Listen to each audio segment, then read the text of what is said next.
Ladies and gentlemen, the first comments for myself, I registered with Dr. Sebi.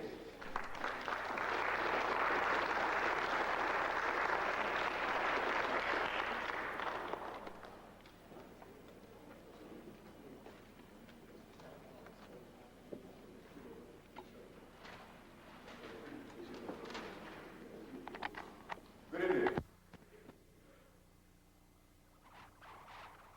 Well, what could I say? I'm happy to see you guys there. Brothers and sisters. Solve the problem. I have years.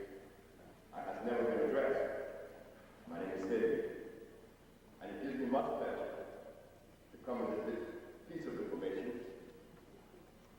to share with you, because it is time. It was 500 years. The body has been deteriorating at a very fast pace. Yet all the educators, historians, anthropologists, archaeologists, paleontologists, none of them have ever addressed the foundation or the very fundamental things that affect black people. They gave us history, but we couldn't use it. They gave us anthropology, we can't use that. They gave us Egypt, can't use that either. Now we sit. And of all the things that they brought us, none of them fit in any vernacular that we need today.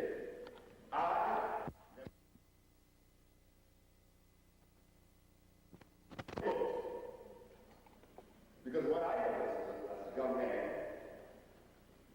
first, is that I never went to school because my grandmother didn't send me to school. She didn't have the money to buy me shoes. I was shoes until I was 14. I was working for my grandmother since I was 11. How could I go to school? I had to take care of my grandmother.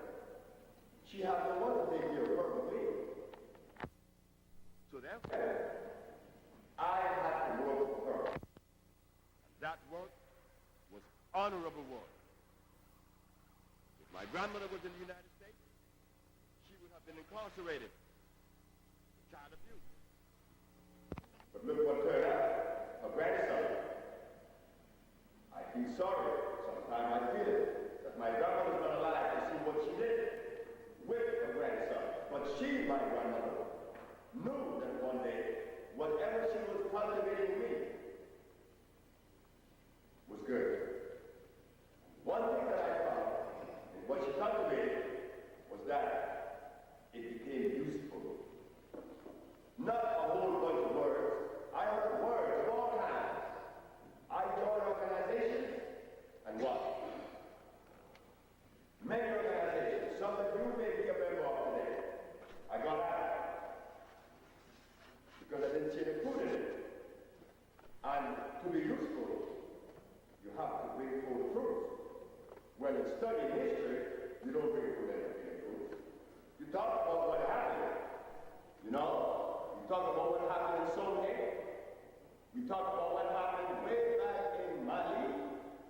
But how could we extrapolate from Mali or Somalia and make it good today? You cannot find anything but a bunch of words. We don't want that. Our body has been deteriorated. Why? Because the food that God made for us, we were no longer eating those things. And we have not been eating those things in 500 years. Yet the anthropologists, the historians, the philosophers, they came talking to us a confused brain, a damaged brain, and a adulterated sperm. So what was the deal? Why should I have listened? Those of my brothers that I remember reading 45 years ago in New Orleans, Louisiana. Brothers I shared good things with. Brothers I met in California that shared beautiful things with me. I went back after 30 years and I looked for one in particular named Ben. Ben used to read these books every day. Thousands of books. So when I returned to California, he did this. I looked behind him. He said, I read all these books. There was 1,500 books. I said, Ben, I didn't read any. But in the 30 years that I have not seen you, there is a little girl in New York by the name of Haja, Brother Hakim's daughter, that had a hole in her heart. And she was only 6 months old. The doctors wanted to perform what they call an open heart surgery. The father came to me and said, if you don't heal my baby, she's going to die, because she will not have an open heart surgery on a 6-month-old little girl.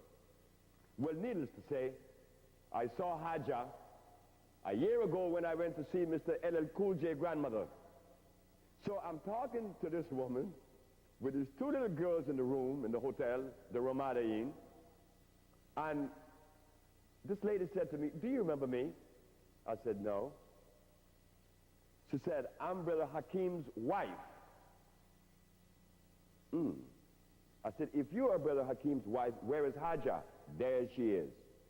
12 years of age, without the hole in her heart. How did that happen? Let us go to Atlanta, Georgia. Her name is Mecca.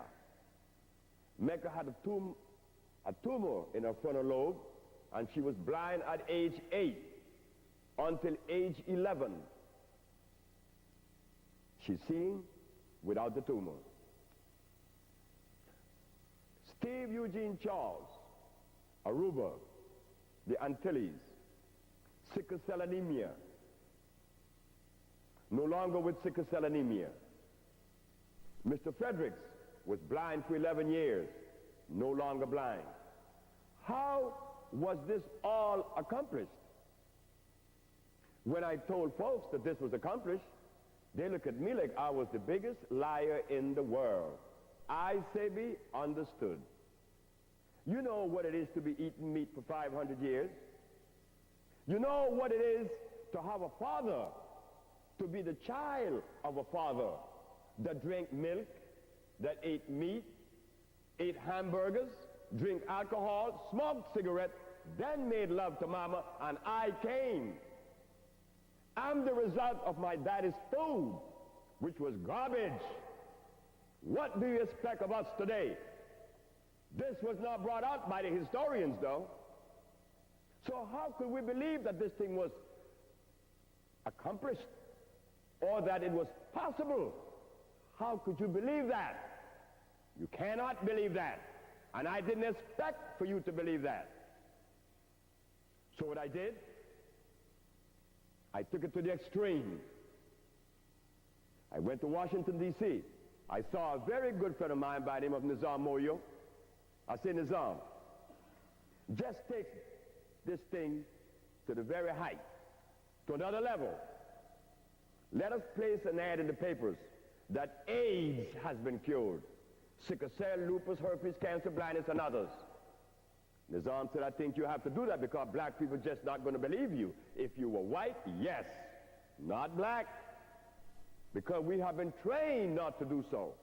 We have been trained not to love another one like us. Why? And rightfully so.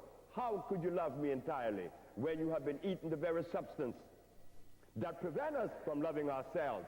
So how could you render that to someone else?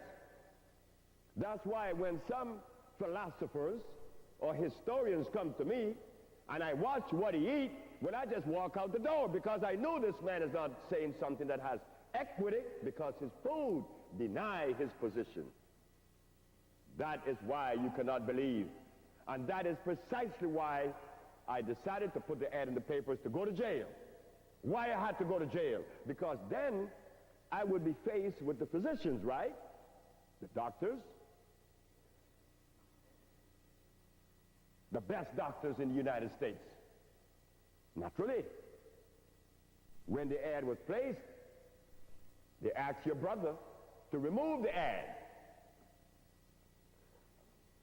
I said, no. Every black person in New York, lawyers, doctors, and friends, told me that I should not be a fool, that I should remove the ad, because what chances do I have in winning an argument